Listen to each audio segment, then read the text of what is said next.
We finally have an RTX 4060 low profile build coming to the channel, and we're not very happy about it. The 4060 low profile is a very interesting graphics card that we at the Toasty Bros don't really understand. We'll talk more about that later, but we're gonna build a PC around it and see if we can find some love for it. But first, a word from today's sponsor. Today's video is brought to you by ProtoArch and their Travel Solution Combo. The Travel Solution Combo features the XK01 Trifold keyboard and 2-in-1 Travel Hub mouse. This combo is amazing for those needing a portable peripheral solution and is packed full of essential functionality. The ProtoArch XK01 features a convenient trifold design, maximizing its space-saving capabilities. It also boasts a full-size layout, allowing you to streamline your work efficiency. This keyboard is perfect for on-the-go professionals or those working in limited workspace environments. The 2-in-1 Travel Hub mouse comes with a 3-port hub that cleverly stores inside the mouse, ensuring you always have it on hand when needed. With the Type-C hub, you can effortlessly expand your connectivity options. It comes equipped with USB-C, 4K HDMI, and USB 3.0, and caters to the needs of professionals effortlessly. If you're interested in learning more about the ProtoArch Travel Combo or in buying it today,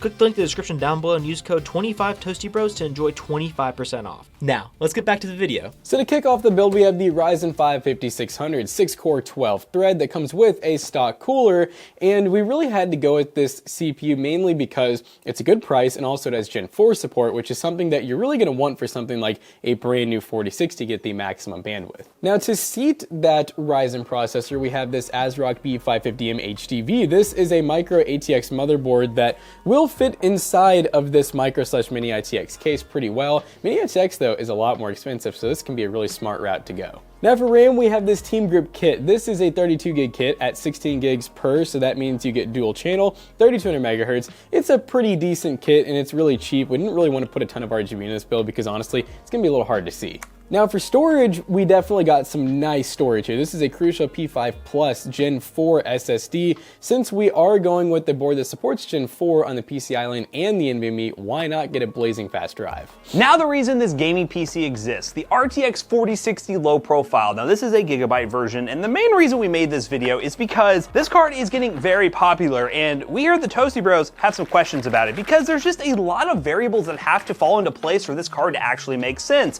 One, it is a low profile card, so you would think, wow, okay, I could put a low profile adapter on it and put it in something like a Dell Optiplex. Well, it's actually too thick to go in most Dell Optiplexes that require, well, the half height bracket. Because of it being such a thick card, it's going to suffocate in most Optiplexes sitting right on top of the power supply. And secondly, this 8-pin power connector, most Optiplexes are going to come with low wattage power supplies, meaning if you do adapt to something like a 6-pin, you normally would be fine, but an 8-pin is a little bit more difficult to push, and also it's a Gen 4 card. These older Optiplexes are Gen 3, which will already hold back this card, and at $329, it's definitely an expensive card. Now, yes, there are use cases for it, but we really think it's not an amazing buy compared to what other people are saying, but you can let us know down below if we're wrong about other use cases. But we're gonna be putting it inside this Jonsbo case we'll talk about here in a second that ideally doesn't really need a low profile card, but hopefully the small form factor design of this card makes up for the fact that, well, we don't really see a use for it anyways. Now for the power supply, we have a Thermaltake Smart BM3 650 watt 80 plus bronze power supply.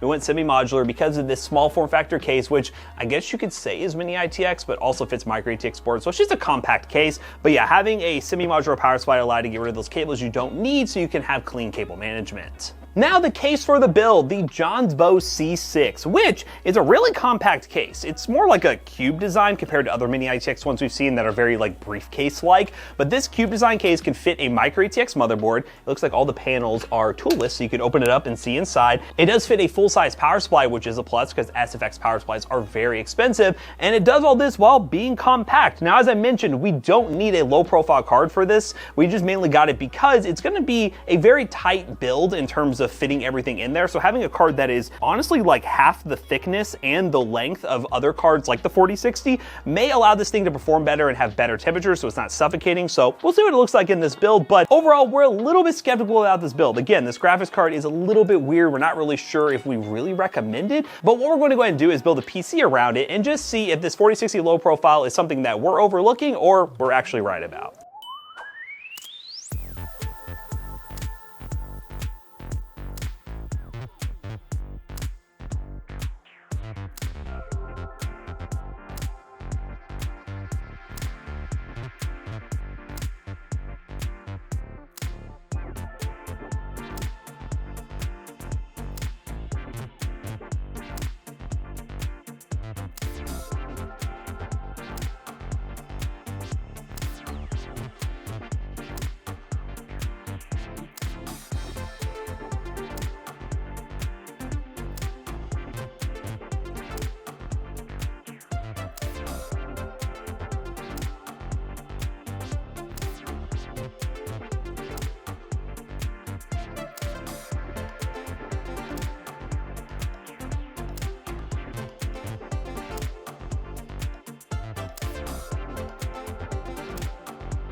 Hey guys, Future Matt here. I'm actually recording this the day after the benchmarks you're about to see, and I don't know exactly what happened. I'm not really sure how it happened, but I totally forgot that I planned this build right here you're about to see, with fans.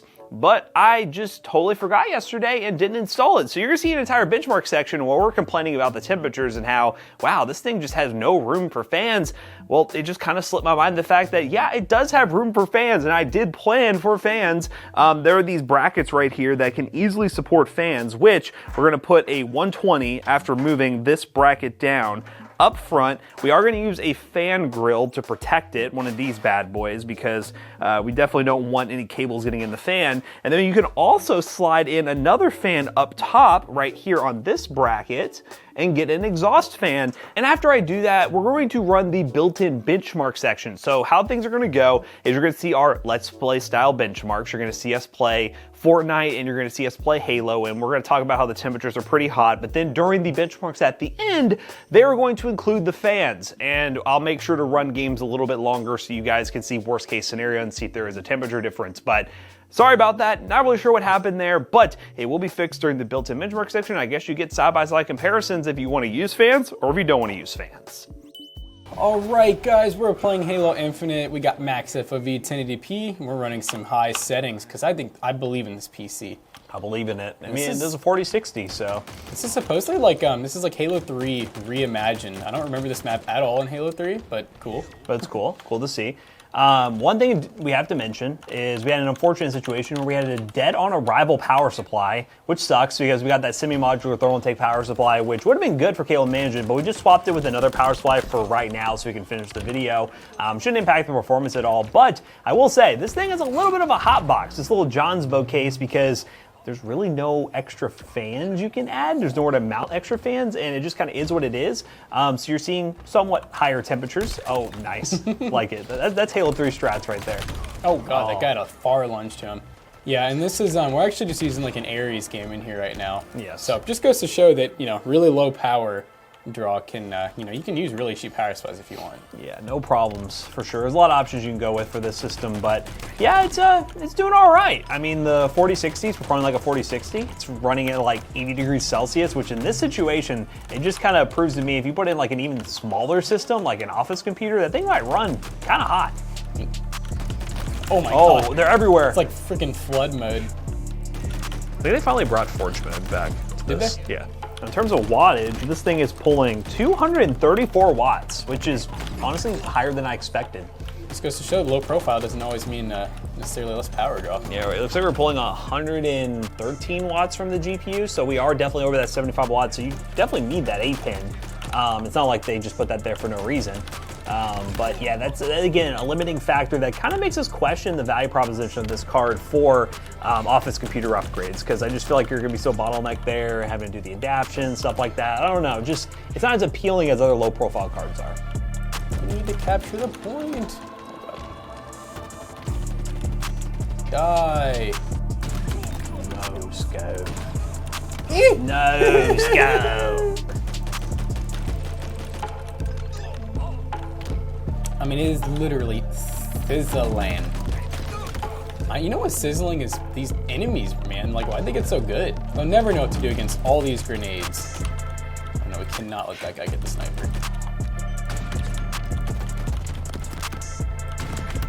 Yeah. Oh. Oh, victory! We win. Yeah, temps dropped a little bit, not much though. I think it's just kind of the heat is all built up in here right now. I guess a good investment if you do like this case a lot is a low profile CPU cooler to maybe have a little bit more heatsink room, but move some air some more. Yeah, so far so good though. Let's move on to another game. All right, guys, we are now in Fortnite, and we're currently running these settings, DX12. We locked it at 200 because I don't imagine us to surpass that. High settings with quality TSR, and right now we're doing pretty good. That's one thing I've noticed with Fortnite is even if you have a higher end system, kind of cap it at some point because the CPU is always going to try to reach that unlimited frame rate limit, and it could cause a lot of stutter. So capping it at like this situation, like 200, which I don't imagine it like staying pinged at 200 FPS, it'll allow us to have a little bit of a smoother experience. Yeah, I feel like a good rule of thumb is just to kind of cap it near where your refresh rate is. Yeah. Because you're really not getting any benefit if you have like a 144 Hz monitor and you're getting 500 FPS. Like that's cool and all, but like really though, do you really really need that? It's a scary drop here. Yeah, getting 180 FPS. I could like feel myself saying that and just think of all the people like, well, if I can have 500 FPS, I want 500 FPS. 500 FPS. I need it. I paid for it. Yeah, y'all be crazy. You PC gamers do what you want to do. But That's what I think our fans sound like. Yeah, but I'm going to deal with the 5 to 4 millisecond response times at 200 FPS instead of a stuttery mess. Uh-oh. Uh-oh. Okay, they kind of talked a big game with those building skills. Oh, I messed that up. Come on, you got it. Yeah. Cleaning up. Hey, what are you doing up there? Hi. Oh, I thought I built that, but I didn't. Oh, dude, homie did some damage on that one shot. Ah! Oh, goodness. It smells like smoke. Oh, goodness! Oh, hello, banana! Oh, little banana, not game winners. He didn't even have a chance. They have a chance to be a game winner. Ooh, I'm stuck like that. All right. 9, 19, 8. Okay. Bing, bing, bing, bing, bing. Anonymous. Absolutely crazy. Crazy gamer. But yeah, Fortnite. More than playable, temperatures are okay. The 4060 low profile performs very well, but it's still a card that we think just is for a very small amount of use cases. Very, very small for like really tiny builds that require half-height graphics cards, which there are very few cases out there that even do that without going down like the AliExpress, like SFX case rabbit hole.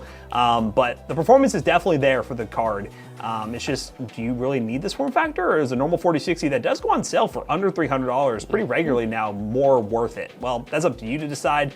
Let's go ahead and wrap this video up real quick. Alright guys, so as you can see, we benchmarked this PC in multiple forms. We tried it without fans, and the temperatures were acceptable, but were definitely hot, and so we decided just to go ahead and add 2 fans. We have an intake and exhaust now, which actually helped the temps a lot more than we thought they would. Yeah, it did help out a ton, and this bracket is very adjustable, so you're easily able to add a 140 if you want to, but I'm assuming with this power supply one, you're really kind of stuck with a 120, especially with the thickness, but overall, adding those 2 fans definitely helps. Now, in terms of the RTX 4060 low profile, the main reason this build exists, it's a graphics card that is only for very particular use cases. Honestly, it's a cool card and I'm glad it exists, but there's very few actual systems that it actually makes sense for, and even in this one, we could have gotten away with a normal 4060, honestly, and probably gotten better temperatures and, well, saved a bit of money, honestly, like $60 to $70. So I'm just curious, what do you all think of the 4060 low profile? Are there any builds out there you think it's perfect for? Let us know in the comment section down below, because we're kind of still debating if it really makes sense. So as always, we hope you guys enjoyed today's video. If you did, check out our other 2 YouTube channel and also our twitch.tv/ToastyBros, and do not forget to like, comment, and subscribe. And we'll see you guys in the next one. Goodbye. If you guys didn't know it already, PCBros.tech is our PC selling business where you can buy this PC or many others. PCBros.tech, gaming PCs, gaming laptops, and so much more. You can use code ToastyBros2 on checkout. You'll save 2% on your next purchase, and stay tuned for Black Friday sales. They're going to be really awesome. See you guys later. Goodbye. Peace out.